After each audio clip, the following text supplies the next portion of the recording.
우리나라처럼 이스라엘이 반으로 나뉘어졌습니다. 르호보암이라고 하는 참 임금답지 않은 젊은 친구가 임금이 되었습니다. 사울은 사울 나름대로 의미가 있었고, 다윗은 말 그대로 성군이었고, 솔로몬도 그 아버지만큼 탁월함이 있었습니다.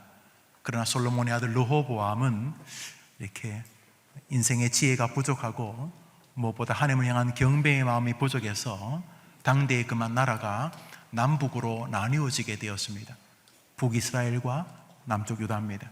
세월이 흘러가다가 북쪽 이스라엘은 아수르에게 멸망합니다. 하나님의 명령을 끝까지 거절하고 하나님을 불신하여 받은 징계였고, 남쪽 유다는 아수르까지 멸망시킨 바벨론에 의하여 망하게 됩니다. 그러면 남북 이스라엘을 완벽하게 멸망시킨 나라는 바로 바벨론이었습니다. 이 바벨론이 세계를 통치하다가 신흥 강국 메데와 바사라고 하는 이 장인과 사위가 세운 나라인데, 이 메데 바사 연합국에 의해서 바벨론이 멸망하게 됩니다. 그리고 바사가 메데를 흡수하면서 바사, 세상에서는 페르시아 이렇게 부르죠. 지금의 이란 땅입니다. 지금도 이란은 그쪽에 아주 맹주지요. 이 페르시아 바사 나라가 이스라엘을 다시 통치하게 되죠. 엄밀히 말하면은 이스라엘은 바벨론의 포로로 끌려갔다가 바벨론이 망하면 해방이 돼야 되는데, 바벨론을 멸망시킨 바사가 여전히 이스라엘을 붙잡고 있었기 때문에 그냥 자기의 주인만, 통치자만 바뀌었을 뿐이지 이스라엘의 불행은 이어지고 있었습니다. 그때 바사를 통일하고 이스라엘을 통치하던 바사의 임금은 고레스라고 하는 사람입니다. 그는 이스라엘 사람이 아니고 이스라엘 입장에서 볼 때는 적이지요. 그러던 어느 날 고레스가 궁궐에 있을 때 신하가 이렇게 말합니다. 임금님, 이스라엘의 지도자 몇 사람이 임금님을 찾아왔습니다. 이스라엘은 워낙 독특한 민족, 이 야훼 신앙을, 유일신을 섬기기 때문에 뭐 크게 문제만 안 되면 뭐 너희 종교, 뭐 너희가 섬기는 건 내버려 뒀겠죠. 그런데 그 중에 백성들에게 존경받는 지도자가 몇이 임금을 만나러 왔다는 것입니다. 아마도 이사야와 다니엘로 추정이 되어집니다. 들어오시라고 하시게 돌아왔습니다. 이제 이사야가 하나님으로부터 받았던 말씀을 고레스 이방 임금에게 전합니다. 다니엘은 이 바벨론과 메데 바사를 이어서 여전히 포로임에도 불구하고 워낙 걸출한 사람이어서 관직에 있었습니다. 포로이긴 한데 굉장히 탁월했기 때문에 높은 자리에 있었으니 아마도 이사야와 고레스 사이에 줄을 놓은 것 같습니다. 대부분은 이사야의 말을 다니엘이 전했을 것이라고 학자들이 추정합니다. 이제 고레스가 물었겠죠. 그래, 그 고명하신 선생님들, 그래 어쩐 일로 찾아오셨습니까? 그랬더니 이제 이사야가 또 다니엘이 하나님이 우리에게 임금에게 전하라는 말이 있어서 그 말씀을 전하러 왔습니다. 이렇게 말을 합니다. 고레스가 생각합니다. 저는 이스라엘 사람도 아니고 당신들 입장에서는 내가 좀 미울 텐데 당신들의 신이 당신들 백성들에게 말하지 왜 저에게 말을 한다는 말입니까? 그거 참, 그래 일단 드러나 봅시다. 당신들 신이 나에게 뭘 전하라고 합니까? 하는 것이 우리가 읽었던 이사야서 45장의 내용입니다. 우리 1절을 같이 한번 읽겠습니다. 시작. 여호와께서 그의 기름 부음을 받은 고레스에게 이같이 말씀하시되 내가 그의 오른손을 붙들고 그 앞에 열국을 항복하게 하며 내가 왕들의 허리를 풀어 그 앞에 문들을 열고 성문들이 닫히지 못하게 하리라. 여호와께서 당신에게 기름을 붓겠다는 것이죠. 기름을 붓는다는 것은 하나님의 왕이나 하나님의 제사장, 선지자로 인정한 특별하게 하나님이 당신에게 은혜를 주겠다는 거죠. 고레스가 물었겠죠. 저한테요? 그리고 또 계속 말해보시오. 하나님이 말씀하셨어요. 내가 너 너의 오른손을 붙들고, 고레스를 말합니다. 고레스의 오른손을 붙잡고 열국을 완전히 정복하게 해주겠다. 나 여호와가 너 고레스의 손을 붙들고 세상이 너 앞에 항복하게 해 줄 것이고, 또 너가 전쟁을 쉽게 하도록 내가 미리 가가지고 적들의 대문을 활짝 다 열어줄 것이고, 적들의 왕들의 허리를 푼다는 게, 우리가 보통 뭐 좀 무거운 거 이렇게 들려고 하면 주변 사람이 뭐라고 그럽니까? 이게 무거운 거 들려고 하면 어디에 힘주라 그럽니까? 이빨에 힘주고, 이런 말 안 하죠? 어디 힘주라고요? 허리 힘주고, 이렇게 허리를 힘주게 해서 허리띠를 꽉 매거나 노끈을 꽉 묶거나 여튼 간에 허리를 푼다는 것을 생각해 보십시오. 전쟁하려는데 바지가 후루룩 들어오면 그 전쟁이 되겠어요?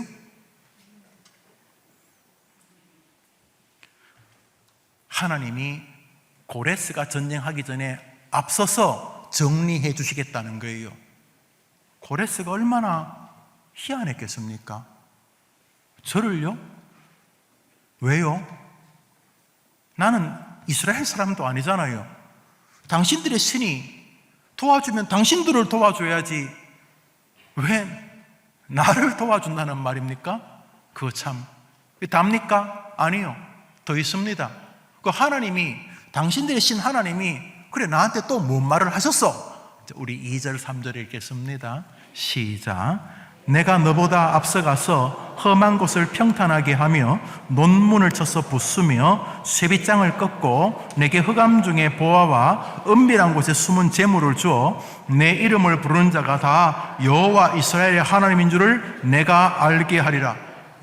나 여호와가 고레스 너보다 앞장서서 가서 험한 길은 다 깎아서 그냥 탄탄대로 평탄하게 가도록 해줄 것이고, 적들의 강한 논문을 내가 가서 미리 다 박살을 내줄 것이고, 너가 승리하게 해줄 것이며, 뭐 밖으로 드러난 보물은 말할 것 없지만 그 적들이 어디 숨겨놓은 재물까지 다 발굴해서 너가 가지도록 해주겠다.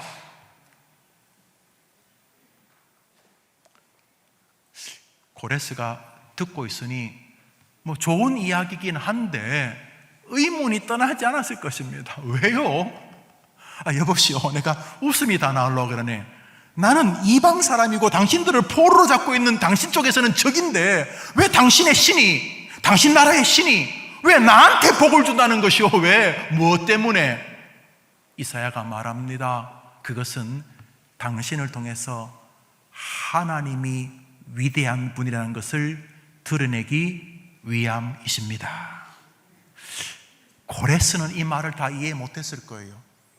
하여튼 좋은 말이긴 한데 그거 참 이해가 안 되네. 여튼간에 그 말하러 왔어? 예, 그 말하러 왔습니다.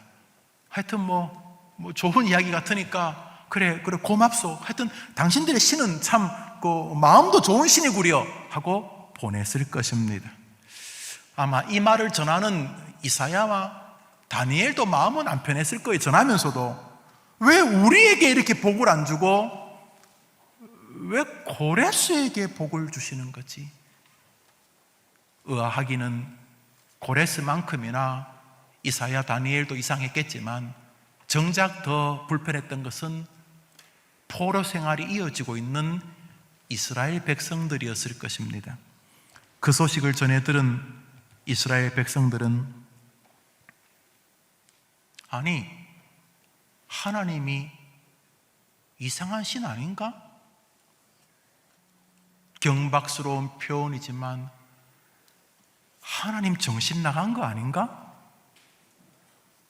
아니, 선민인 우리는 구원료로 작정된 백성이지만 이방 사람은 지옥의 땔감, 지옥의 불쏘시개로 남아있는 것인데 지금이야 자기들이 힘이 있어 보이지만 결국은 저주받을 인간들인데, 아니 하나님이 우리가 아니라 그 저주받을 인간에게 기름을 붓고 오른손으로 붙들어주고, 저기 붙들다, 내가 너를 붙들어주겠다. 붙들다는 히브리 하자크라는 이 하자크란 말은 강하게 해주겠다는, 강하게 붙들어주겠다.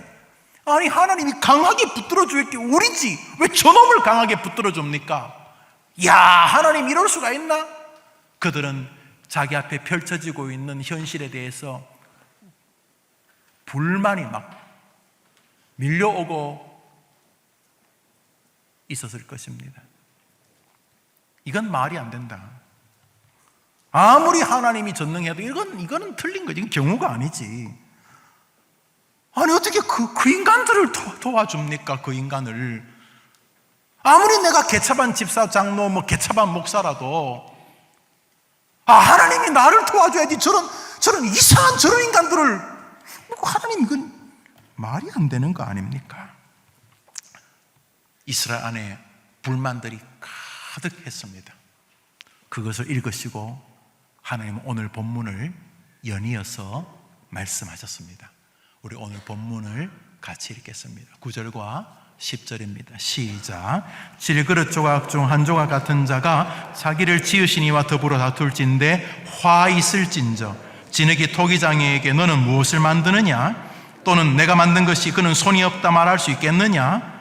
아버지에게는 무엇을 낳았소 하고 묻고 어머니에게는 무엇을 낳으려고 해산의 수고를 하였소 하고 묻는 자는 화 있을진저. 저기 노란 글자만 한번 읽어볼까요? 두 대상이 나옵니다. 첫 번째 그룹 시작. 질그릇 조각 중 한 조각 같은 자가 나오고, 두 번째로 자기를 지으시니 하나님입니다. 세상은 이 두 대상이 존재합니다.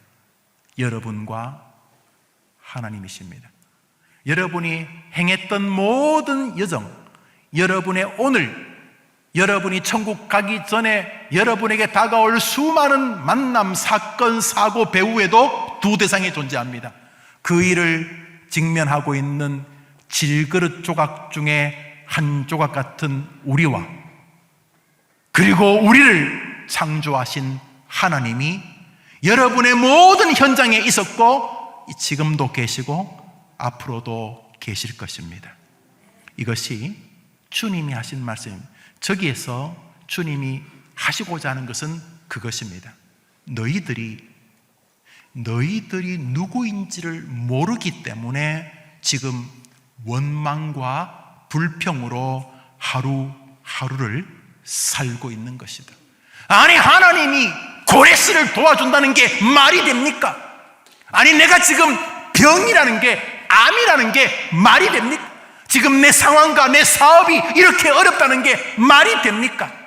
내 주변의 인간들이 저렇게 나를 뒤통수 친다는 게 말이 됩니까? 내가 이따위 일에 넘어지고 실패한다는 게 말이 됩니까?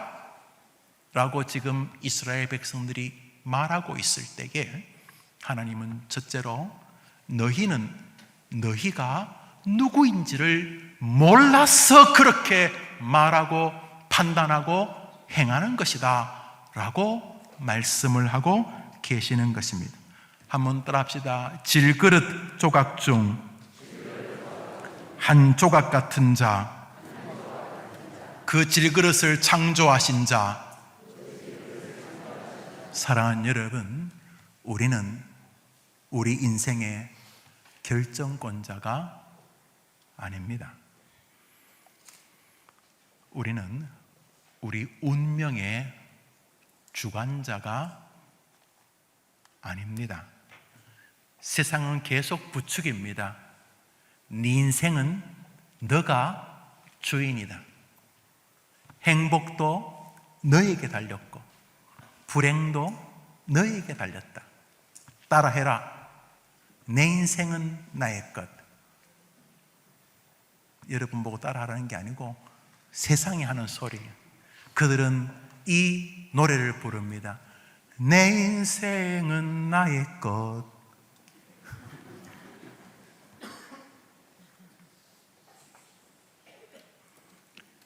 고레스와 이사야와 다니엘과 이스라엘 백성과 오늘 우리에게 주님은 말씀하고 계시는 것입니다. 너는 흙으로 지어진 질그릇 같은 존재다. 너는 너의 인생의 결정권자가 아니고 너의 인생의 결정권자는 질그릇을 만든 토기장이인 나다. 그 말씀을 하시는 것입니다. 세계 어느 나라든 땅을 파면 100년, 1000년 전에 만들었던 토기들이 발견됩니다. 빗살 무늬 토기, 무슨 무늬 토기, 무슨 밥그릇, 무슨 국그릇. 왜냐하면 이런 그릇들은 흙을 구워서 만드는 것이기 때문에 가장 단순하게 만드는, 나무로 만드는 식기와 함께 가장 역사가 깊은 그릇 도구들입니다. 어느 나라든 다 있습니다. 아프리카든 아시아든 유럽이든 땅을 파면 몇백 년, 몇천 년 전에 조상들이 사용했던 이 그릇들이 발견되어집니다. 가장 손쉽게 만들 수 있기 때문입니다. 흙을 빚어서 불에 구우면 단단해지지요. 유약을 바르고 혹은 그 전에 그림을 그리면 작품스러워지기도 합니다. 그러나 흙입니다. 부딪히면 깨어지지요. 그런데 주님이 우리를 금그릇이나 쇠그릇이라고 하지 않고 질그릇이라고 말씀하시며 더군다나 우리를 질그릇 조각 중에 한 조각 같은 존재로 말하며 자기를 질그릇을 빚은 토기장이라고 설명하고 계십니다. 사랑하는 여러분, 우리가 우리 인생의 토기장이라고 자기를 생각하니까 교만한 것입니다. 내가 잘했다고 생각을 하죠. 내가 잘났다는 것이죠. 대화 속에 나의 잘남이 가득합니다. 조금만 대화해보면 압니다. 그 사람의 주인은 자기입니다. 자기가 자기 인생의 토기장입니다. 그래서 그 사람은 잘되면 교만합니다. 자기가 토기장이니까. 그 사람은 조금만 어려우면 완전히 절망하고 극단적인 결정 앞에 왔다 갔다 합니다. 자기가 실패한 것이니까. 그래서 그 사람은 자기 인생의 주관자가 자기입니다. 가만히 보십 좀 잠되면 굉장히 교만합니다. 자기가 잘났기 때문입니다. 가만히 보십시오. 그 교만은 절망과 형제입니다. 쌍둥이입니다. 조금만 어려우면 죽는다고 막 그럽니다. 왜냐하면 자기가 실패했기 때문입니다. 그런데 오늘 주님은 내가 고레스를 통해 너희를 구원하는 게 뭐가 문제인데? 라고 말씀하시는 것입니다. 아니, 고레스 따위를 가지고 이렇게 하면 됩니까? 그게 뭐가 문제인데?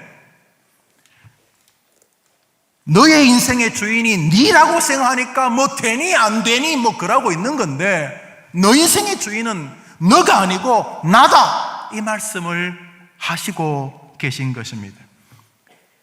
그러므로 우리는 우리 인생을 만날 때 함부로 교만해도 안 되지만 너무 쉽게 빨리 절망해서도 안 됩니다. 내 인생의 배후에 계신 하나님의 뜻이 뭔지도 알기 전에 죽으면 됩니까? 야곱은 형 에서보다 몸이 약하게 태어났어야 합니다. 그 친구가 몸이 약해야지 그 다음부터 역사가 이루어지기 때문에 요셉은 이복 형제들에게 미움을 받아야 합니다. 요셉이 이복 형제들에게 미움을 받고 얻어터지고 감옥에 들어가고 억울하게 종살이하고 그래야지 이스라엘을 건지고 그래야지 하나님의 플랜이 이루어지기 때문에 요셉은 좀 고생을 해야 하는 것인데요, 형들이 두드려 팬다고 죽으면 됩니까, 여러분? 말을 해요. 한번 따라합시다. 요셉이 억울하다고 죽어버렸으면 창세기는 없다. 없어요. 죽으면 안 돼요. 나는 태어날 때부터 몸에 이상이 있어서 선천적 장애가 있다. 그래 죽으면 됩니까, 여러분? 물론 쉽지는 않아요. 아니, 고레스를 가지고 우리 하나님 뭐 하시는 거예요? 도울 사람이 우리지 왜 고레스를 도와줘요? 그런 것처럼 왜 남들은 다 멀쩡한데 왜 난 나면서부터 심장에 구멍이 있고 왜 이러는데요? 다 몰라요. 그렇지만 우리의 배후의 주인은 하나님이십니다. 인생의 주인이 토기장이가 나라고 생각하니까 조금만 하면 자기가 잘났다 그러고요, 조금만 하면 죽는다 그래요. 자기에게 다 달린 거예요. 자기에게 다 달린 거예요. 오늘 하나님께서는 이 본문을 통해서, 이 고레스 사건을 통해서 우리에게 하시고 싶은 말씀이 명백합니다. 나 여호와가 네 주인이다, 믿을 거냐? 라고 물으시는 것입니다. 그거 믿고 말할 건지, 그거 믿고 늙을 건지, 그거 믿으면서 죽을 건지 우리에게 답을 듣고 싶으신 것입니다. 이천에 가면 그 공방이 있는데 음식도 팔고 주로 이제 카페들인데 주인께서 이렇게 그 도자기를 직접 구우셔서 그 옆에 보면은 그 이렇게 가마가 있어요. 도자기 굽는 가마도 있고 또 당신이 구웠던 그릇도 있고 그래요. 또 가끔 모아서 뭐 실습도 하고 교양 강좌처럼 그렇게 하고 뭐 차도 팔고 그렇게 해요.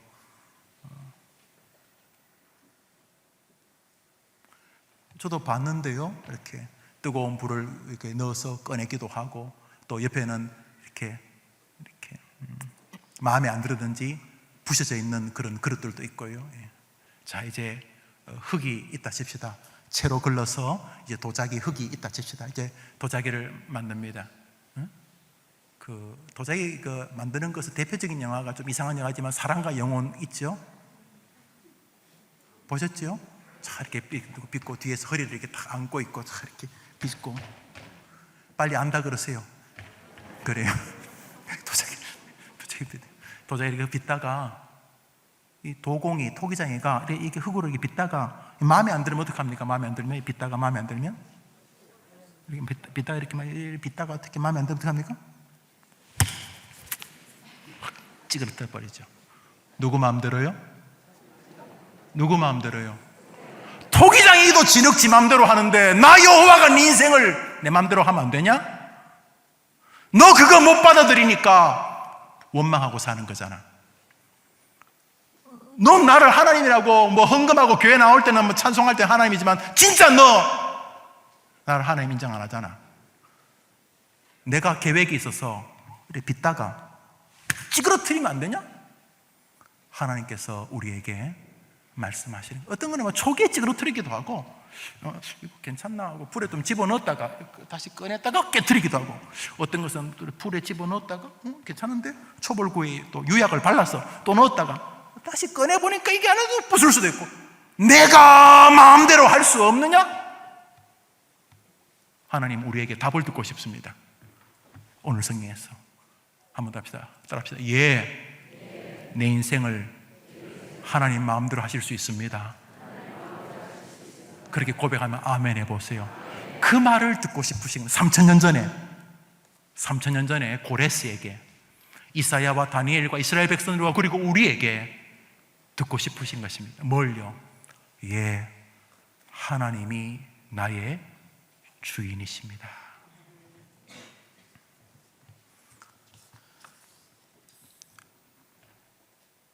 다는 알 수 없지만 왜 내 인생에 이런 일이 벌어졌는지 다 해석이 불가능하지만 우리는 끝까지 붙들어야 될 진리 하나가 있습니다.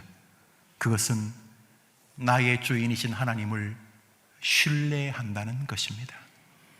왜 형들이 나를 이렇게 대하는지, 왜 억울하게 누명을 써서 감옥에 갇히는지 다는 이해 못하지만 여전히 나의 인생의 배후에는 자기 아들까지 아끼지 아니하고 나를 사랑하여 주신 나의 아버지 하나님의 계획이 있다는 사실입니다. 돌아가실 때까지 하나님이 나의 주인이라는 고백 앞에서 교만과 좌절에서 승리하는 혜림의 가족들 되기를 축복합니다. 이 말은 너가 나 하나님을 인정하지 않으니 교만할 뿐만 아니라 그렇게 원통해하고 원망하고 남과 비교하고 저주하고 하나님과 세상에 악을 행하며 사는 것이 아니냐고 물으시는 것입니다. 그러면서 비유를 드신 것이 그릇과 토기장이와 자식과 부모의 관계입니다. 본문을 조금 줄여서 9절 10절을 다시 읽어보겠습니다. 시작. 질그릇 조각 중 한 조각 같은 자가 자기를 지으신 이와 더불어 다툴진대 화 있을진저 아버지에게는 무엇을 낳았소 하고 묻고 어머니에게는 무엇을 낳으려고 해산의 수고를 하였소 하고 묻는 자는 화이진저. 똑같은 구조입니다. 질그릇이 토기장에게 왜 나를 국구로 만드는데요? 왜 나를 요강으로 만드는데요? 나를 왜 주전자로 만드는데요? 할 수 없는 것처럼 우리 가운데 어떤 자녀도 그 부모에게 왜 나를 낳으셨는데요? 도대체 무슨 생각으로 나를 낳은 거였네요? 라고 하는 자는 화 있을진저. 질그릇이 토기장이에게 왜 이러는데요? 하는 자는 화 있을진저 저주를 내리시겠다는 거죠. 그런 것처럼 부모에게 왜 나를 낳았는데요? 도대체 무슨 계획이 있어서 나를 낳은 건데요? 하면서 자기의 부모를 조롱하고 비난하고 심지어 저주하는 자들에게는 반드시 화가 있게 할 것이다라고 자식과 부모의 관계를 동일하게 그릇과 토기장의 관계로 말씀하고 계십니다. 그것은 하나님을 신뢰하지 않는 사람의 대표적인 사람이 자신의 부모를 통해 자기를 이 땅에 보내신 하나님을 인정하지 않기 때문에 부모를 야유하고 조롱하고 비난하는 사람과 같다는 것입니다. 어버이 주일입니다. 우리가 내 인생의 주인이 나라는 생각 때문에 저런 부모를 만나 재수 없다고 생각하거나 저런 부모 속에서도 내가 잘나서 자수성가했다고 부모를 똑같은 마음으로 비난하는 모든 것은 그 배후에 하나님의 존재를 무시하거나 모독하기 때문에 생겨나는 일이라는 것입니다. 그릇이 토기장에게 왜 나를 찌그러뜨리는 거예요? 왜 날 부수는 거예요? 뭐 하는 거예요?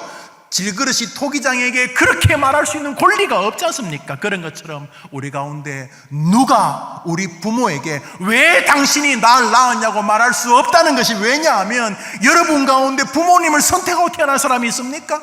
아니요. 태어나 보니 하나님이 그분들을 통해 나를 이 땅에 사명자로 보내신 것입니다. 하나님을 신뢰하지 않기 때문에 함부로 부모를 원망한다는 것입니다. 심지어 부모에 대한 불평과 한탄으로 패인적 의식을 가지고 살게 된다는 것입니다. 이스라엘 사람들은 고레스를 통해서 하나님이 자기들을 구원하시는 것을 받아들일 수가 없었습니다. 이게 말이 되냐? 그 논리를 지금 우리에게 말합니다. 이 어버이 주일에 많은 사람들이 자신의 부모님이 다른 친구의 부모님보다 객관적으로 부족하다는 것을 인정하기가 싫은 것입니다. 왜 나를 이 사람들 밑에서 태어나게 했는지, 왜 우리 부모는 이 따위밖에 안 되는지. 그러나 그 배후에는 자신의 인생의 결정권자이신 하나님을 신뢰하지 않는 믿음의 교리가 있다는 것입니다. 우리 각자의 배후에 하나님의 뜻이 계시다는 사실을 신뢰하지 않기 때문에 자신의 인생이 자신이라고 믿기 때문에 이런 부모님에게서 태어난 것은 재수 없는 일이라고 판단하며 산다는 것입니다. 인생의 주관자는 여러분이 아닙니다. 여러분이 그 부모님을 선택하지 않았습니다. 하나님이 여러분에게 그 부모님을 선택하셔서 여러분을 이 땅에 보내셨습니다. 한번 아멘 해보세요. 사랑하는 여러분, 여러분 가운데 누구도 자기 부모를 원망할 권리를 부여받지 않았습니다. 여러분이 선택했습니까? 아니올시다. 나면서 보니까 부모님이 벌써 이혼하고 외할머니 손에 자라셨습니까? 안타깝지요. 그렇지만 원망으로 치닫기에는 조금 더 생각해야 될 교리가 하나 있습니다.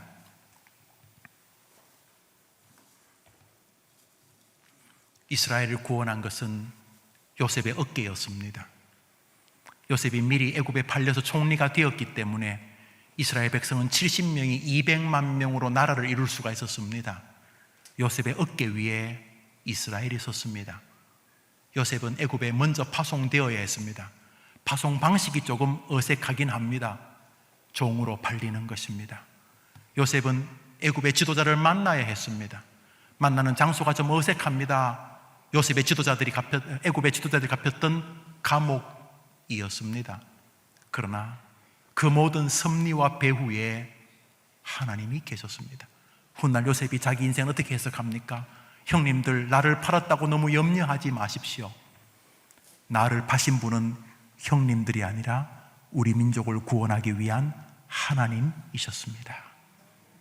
그 부모님 밑에 태어난 것은 여러분이 재수가 없거나 여러분이 재수가 좋아서가 아니라 하나님의 뜻으로 이루어진 일인 것입니다. 어버이 주일입니다. 그 부모님은 여러분을 태어나게 한 것으로 자신의 거의 모든 일을 완벽하게 완수하신 것입니다. 물론 객관적으로 다른 분과 비교해서 나의 부모님이 부족하실 수 있습니다. 그것은 1단계만 본 것입니다. 조금 뒤로 물러서서 여러분과 부모님을 하나님을 섬기는 관계로 연결하시는 여러분의 인생의 주관자인 하나님을 바라보신다면 여러분은 부모님께 감사할 수 있게 되실 것입니다. 함부로 부모를 조롱하는 일은 어리석은 일입니다. 교회에서 믿음 생활하면 여러 유형들을 만납니다. 목사를 따뜻하게 대하는 사람도 있고, 또 기질상, 성품상 내가 또 모르는 일로 목사를 불편하게 대하는 분도 계실 수가 있습니다. 그래서 저는 기본적으로 그가 어떤 경제 생활을 가지는 거냐 하나와 그가 그의 부모를 어떻게 대하느냐에 따라 제 나름의 기준으로 사람을 평가합니다. 거의 틀리지 않을 것입니다. 자신의 부모를 공경하려고 몸부림치는 사람은 부족함 속에서도 인정할 거리가 있는 사람입니다. 왜냐하면 하나님이 인정하시기 때문입니다. 내 부모를 공경하라. 그러면 내가 너에게 주긴 땅에서 너가 장수하며 복을 누릴 것이라고 말씀하셨기 때문입니다. 남은 생에 효자 효녀의 축복을 누리는 여러분 되기를 축원합니다. 우리는 살면서 너무 쉽게 나의 환경, 나의 부모님을 불평의 대상으로 삼을 수 있습니다. 그런데 성경에서 이사야를 비롯하여 하나님의 위대한 종 바울도 동일하게 말했습니다. 도대체 너희 중에 누가 너의 인생의 주관자인 하나님을 원망할 수 있느냐? 너가 부모를 선택했느냐? 아니올시다. 우리 바울의 로마서를 한 장 읽겠습니다. 읽읍시다. 시작. 이 사람아, 내가 누구이기에 감히 하나님께 반문하느냐? 지음을 받은 물건이 지은 자에게 어찌 나를 이같이 만들었냐 하겠느냐? 모든 인생의 배후에는 여러분의 주인이신 하나님이 계십니다. 믿으시면 아멘 해보십시오. 그러니 하나님을 원망하고 하나님을 불신하지 않고 자기 인생의 배후에 하나님이 계신다는 것을 인정하는 사람은 오늘도 주의합니다. 함부로 교만하지도 않지만 함부로 낙심하지도 않습니다. 물론 좀 안타까운 일입니다. 왜 내가 믿음을 지키는데 사자굴 앞에 서야 되는지, 내가 믿음을 지키는데 왜 억울한 감옥살이를 해야 되는지 다 이해는 못하지만은 여전히 하나님이 나를 보고 계시는 줄 믿기 때문에 오늘 함부로 좌절하지도 않지만 함부로 교만하지도 않습니다. 모든 것이 나의 주인의 결정에 달려있기 때문임을 알기 때문입니다. 그 사람이 어떻게 부모님을 함부로 조롱합니까? 내가 선택했습니까, 부모님을? 그런 면에서 객관적으로 조금 부족함이 있는 부모님이라 할지라도 거기에 하나님의 뜻이 계심을 믿고 존중하고 섬기는 데는 눈꼽만큼의 문제도 없는 것입니다. 제가 설교를 준비하기 위해서 그저 우리나라 성경책은 다 읽습니다. 영어까지도 읽으니까요. 강단에서 주로 쓰지는 않습니다. 공동 번역, 굉장히 많은 문제를 가지고 있다고 저는 생각을 합니다. 그러나 애를 쓴 면은 있습니다. 어떻게 애를 썼냐 하면 우리 대한민국 사람에게 가급적 이렇게 적화, 이렇게 가깝게 해석하려고 애를 쓴 시도가 있습니다. 그래서 오늘은 로마서 사도행전 45장 10절을 공동 번역으로 읽는 좀 감칠맛이 있습니다. 10절을 한번 읽어보겠습니다. 읽읍시다. 시작. 어느 누가 제 아비에게 왜 이 모양으로 낳았소 할 수 있겠느냐? 자기 어미에게 어찌 이 모양으로 낳느라고 그 고생을 하였소? 요 따위로 말하는 사람이 있습니까? 아버지, 아들아, 어쩌자고 이 모양으로 낳았어? 엄마, 엄마는 도대체 무슨 생각이 있어서 나를 요 모양으로 낳느라고 그렇게 수고했어? 이게 비난이죠. 화가 있을 것이라고 그랬습니다. 여러분에게 가장 존귀한 분들이기 때문에 그분들을 통해 여러분을 이 땅에 보내신 줄 믿으셔야 합니다. 이 가운데는 부모님 얼굴도 모르는 분이 계실 것입니다. 그렇지만 상관없습니다. 여러분의 출생의 비밀은 하나님이시기 때문입니다. 부모만이 아닙니다. 삶 전반에 하나님의 주인됨을 인정하십시오. 쉽게 교만하지도 쉽게 좌절하지도 않을 것입니다. 왜냐하면 우리의 주인은 하나님은 변태적 신이 아니라 자기 아들까지 아끼지 아니하고 여러분을 위해 내어주신 사랑의 아버지이시기 때문입니다.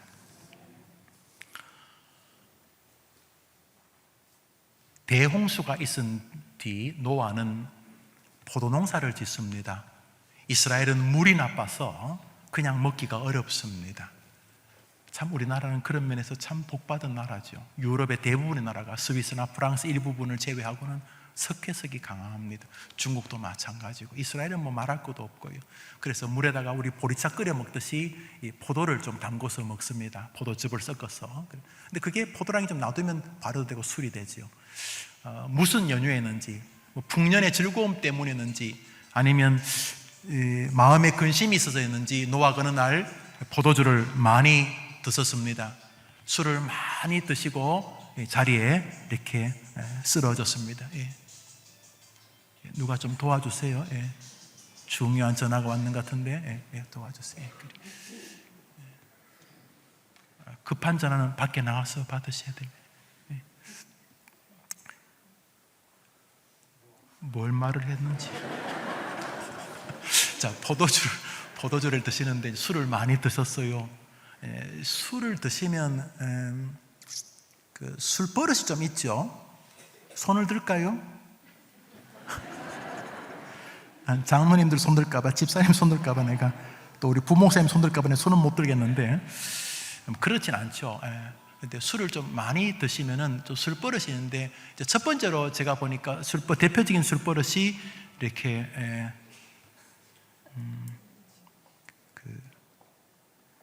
말이 좀 많아지시는 분이 계세요.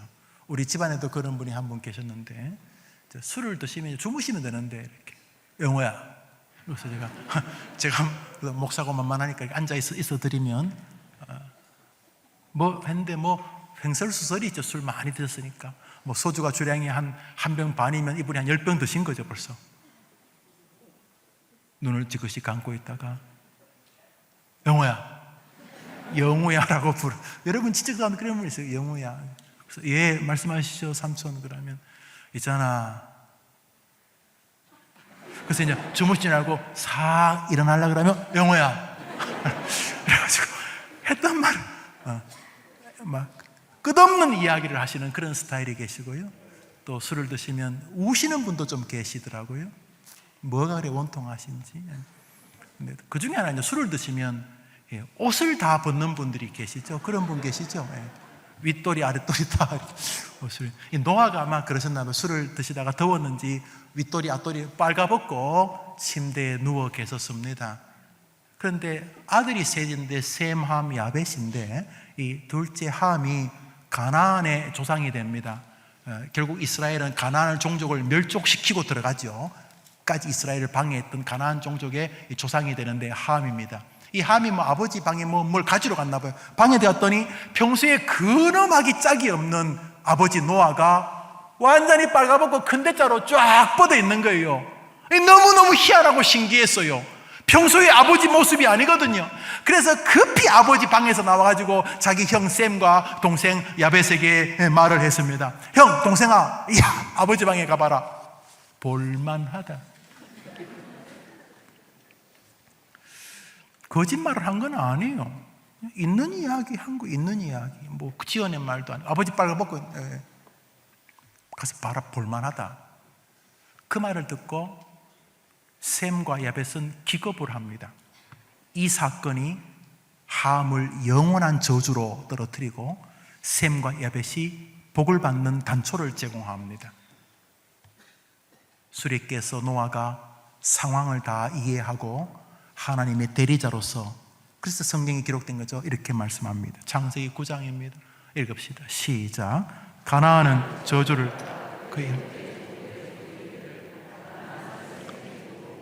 함을 말합니다. 함, 가나안의 조상 함은 저주를 받아 그 형제의 종들의 종이 될 것이고, 가나안은 형 셈의 종이 될 것이다.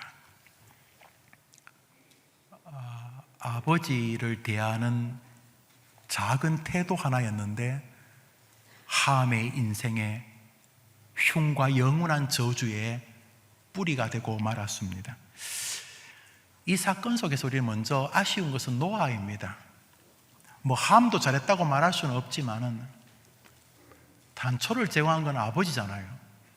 평소가 아버지가 그 목사님, 장모님, 집사님처럼 그래 하면 될 낀데, 그 아버지가 술 대낮에 술 취해가지고 빨가보고 그래 누워 있으니까 그 빌미를 아버지가 제공한 거잖아요.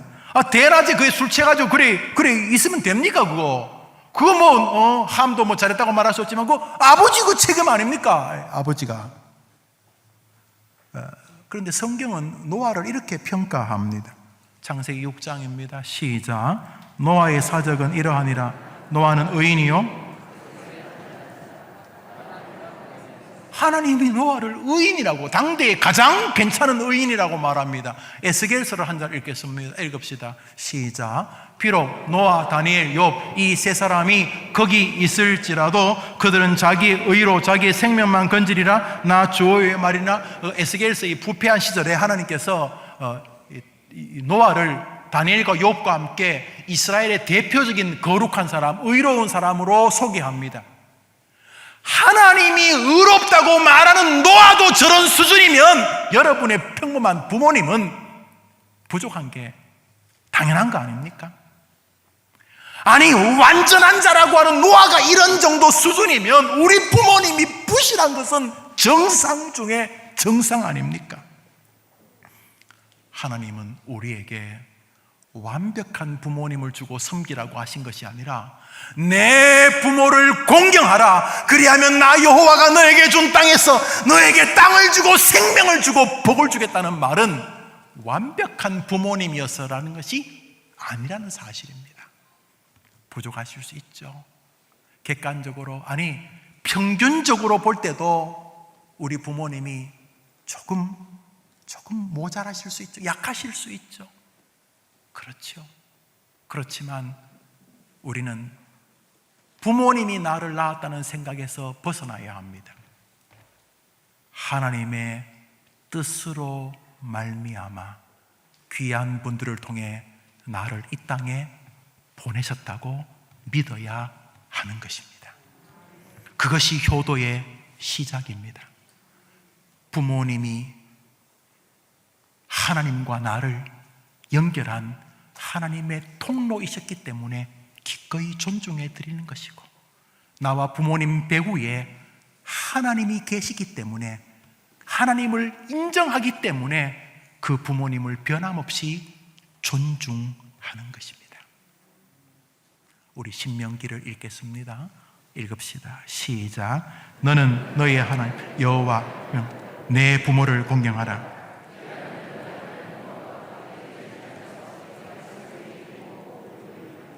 할렐루야.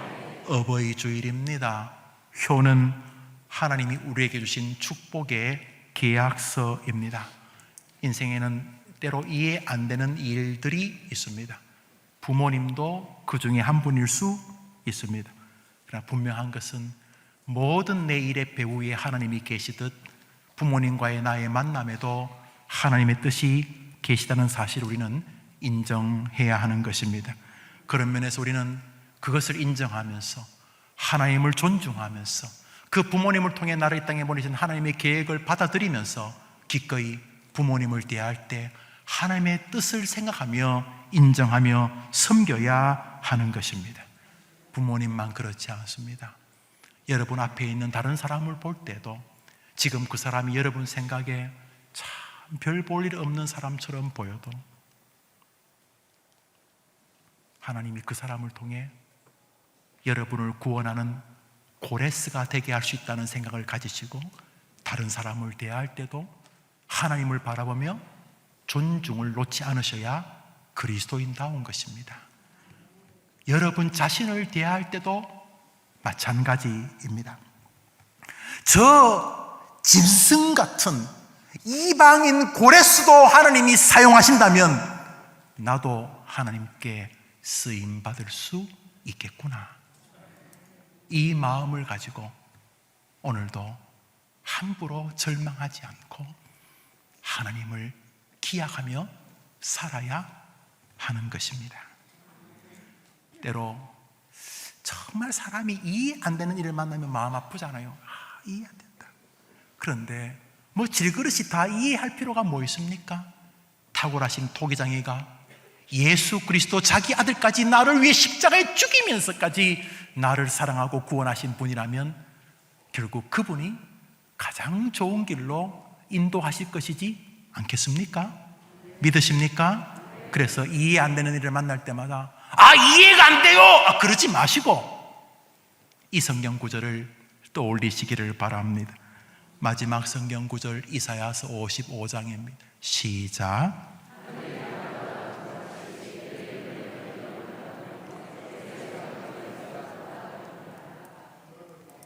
믿으십니까? 재수 없어서 그냥 집 앞에 있는 교회 갔더니 그게 해림교회네. 그러지 마시고 내가 몇십 년 동안 이 교회 식구가 된 것도, 내가 해림교회 이사하면서 가족된 것도, 지금 저 양반 김 목사가 내 목사가 된 것도 하나님의 계획이 계신 것이지 감사합니다. 그러면서 교회 생활, 가정 생활, 부모 섬김의 길을 걸으시면 오늘이 여러분의 생애 마지막 날이어도 여러분이 잘 살았다고 말씀하실 수 있으실 것입니다. 어버이 주일입니다. 대부분 몸이 약해지고 계실 텐데 저 전라도에, 경상도에, 강원도에, 저 제주도에, 충청도에 외국에 계신 부모님에게 따뜻한 전화 하나 올리고 시간 내어서, 나를 낳아주신 것도 고맙지만 이분들과 내 사이에 전능하신 하나님의 계획이 계시다는 믿음을 다시 한번 정돈하는 마음으로 사랑의 효도를 보여드리는 은혜의 주간 되기를 바랍니다. 우리는 질그릇이지만 충분히 가치로운 하나님의 질그릇이기 때문입니다. 할렐루야. 우리 오늘 찬송 하나 부르겠습니다. 흙으로 사람을 지으사. 우리가 질그릇인데 하나님 우리를 사랑하십니다. 우리가 질그릇이지만 흙으로 사람을 지으사 그 코에 생기를 불어 넣으신 주 하나님, 우리 위해 아들 세상에 보내신 사랑의 주 하나님을 사랑해. 나는 하나님 형상 따라 지음 받은 몸이니 이 몸을 주께 바치리. 항상 내 생활 중에 주를 부인하지 않으며 내 주를 섬기렵니다. 우리 반주 없이 합시다. 그래야지 틀리는지 모르니까 우리 반주 없이. 시작. 흙으로 사람을 지으사 그 코에 생기를 불어 넣으신 주 하나님. 우리가 흙으로 만든 그릇이지만 우리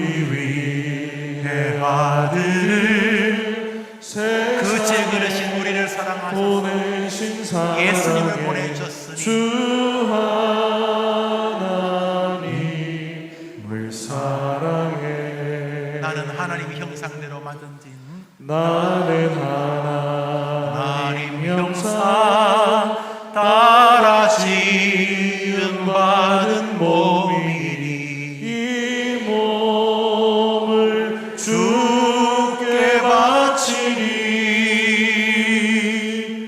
항상 내 생활 중에 주를 부인하지 않으며 내 생활 중에 섬기렵니다. 내가 내 생활 중에 주님을 부인하지 않으면, 왜 이런 분이 내 부모님, 내가 이 병 걸린다는 게 말이 됩니까? 내가 내 생활 중에 내가 함부로 주님을 부인하지 않으며 질그릇을, 나의 질그릇을 빚으시는 분이 독생자 예수 그리스도까지 아끼지 아니하시고 내어주신 하나님이란 믿음으로 다시 살아가겠습니다. 그런 결심으로 우리 한번 다시 자리에 일어나셔서 우리 반주에 맞춰서 찬양하고 제가 축도하고 마치겠습니다.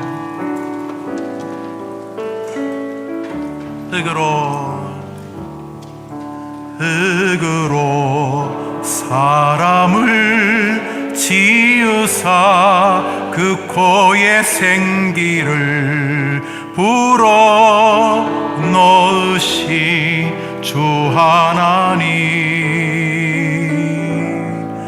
우리 위해 아들을 세상에 보내신 사랑의 주 하나님을 사랑해 나는 하나님 형상 따라 지음받은 몸이니 이 몸을 주께 바치리 항상 내 생활 중에 주를 부인하지 않으며, 예, 하나님 인정합니다. 나의 주인이 당신이십니다. 우리 이 제목으로 두 가지 기도합시다. 지나간 건 지나간 거고 오늘 이후로 함부로 내가 원망하지 않을 것이고, 세상 속에서 뭐 내 주인은 나의 것 그런 헛소리 하지도 않을 것이고, 하나님 나의 주인이시니 너무 고맙습니다. 좋은 것 주님이 주신 거 압니다. 고난도 주님이 지켜보시니 이길 줄 믿습니다. 나의 주인이 하나님이시기 때문입니다. 이 마음으로 살게 하옵소서. 두 번째로 부모님, 세상에 부모가 많습니다. 나를 낳아주신 부모님도 부모님이고 나를 인간되게 길러주시는 분도 부모님이십니다.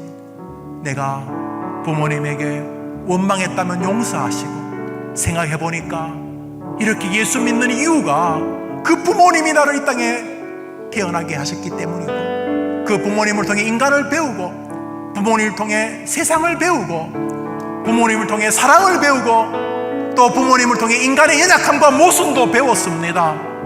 내가 그동안 부모님에게 너무 왜 이렇게 날 낳은 거예요?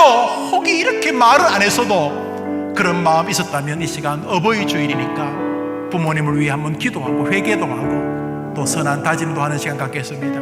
우리 다 같이 기도합시다. 하나님 아버지, 이 땅을 살면서 하나님의 주권과 내 삶에 대한 인식을 소홀히 하기 때문에 넘어지고 엎어지고 좌절하고 때로 포기까지 해서 용서하시기를 바랍니다. 이 시간 모든 성도들의 안에 은혜 받게 하시고 모든 삶이 주 안에 있게 하옵소서. 하나님 아버지, 너무 쉽게 원망하고 절망했던 것은 주인이 헷갈렸기 때문입니다. 내가 잘해서 잘된 줄 알고 세상이 나를 미워해서 안 된 줄 알았는데 보니까 내 인생 배후에는 주인이 계셨습니다. 그리고 끊임없이 하나님이 주인인 것을 고백하기를 원하셨던 것을 압니다. 해림의 성도들이 나는 나의 인생의 주인, 내 운명의 결정권자는 내가 아님을 고백하고 하나님을 고백하고 이 아침 고백하는 저들을 받아주시고 주님 앞에 설 때까지 주인 있는 인생으로 살게 하옵소서. 부모님을 향한 태도를 돌아봅니다. 그분들 귀한 분들이셨습니다. 이 땅에 계시거나 하늘에 계시는 그분들 귀한 분들이셨습니다. 사랑으로 섬기며 그 부모님과 나와의 만남에 배우의 아버지 하나님이 계셨다는 사실을 잊어버렸습니다. 쉽게 대하고 함부로 원망했던 것 용서하옵소서. 건강하신 부모님들, 투병 중인 부모님들, 소천하신 부모님들, 살면서 시줄 날 줄 만나게 했던 나의 인생을 가르치고 삶을 가르치던 귀한 부모님들이 많이 계신데 멋지게 효하는 마음으로, 아니 그 배우에 계신 하나님을 인정하는 마음으로 믿음의 길을 걸고 우리 모든 성도들 멋진 하늘의 땅의 복을 받는 효자들, 효녀들 되게 하옵소서. 한 주간도 축복해 주옵소서. 저들을 도와주옵소서. 예수님 이름으로 기도합니다.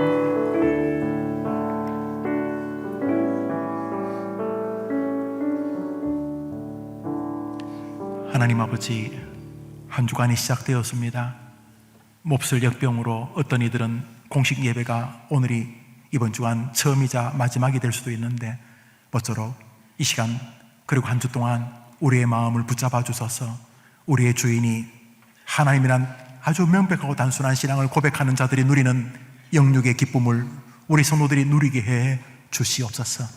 주인이 없으니 함부로 교만하고 주인이 없으니 저렇게 좌절하는 거 아니겠습니까? 내 인생의 주인은 하나님이십니다.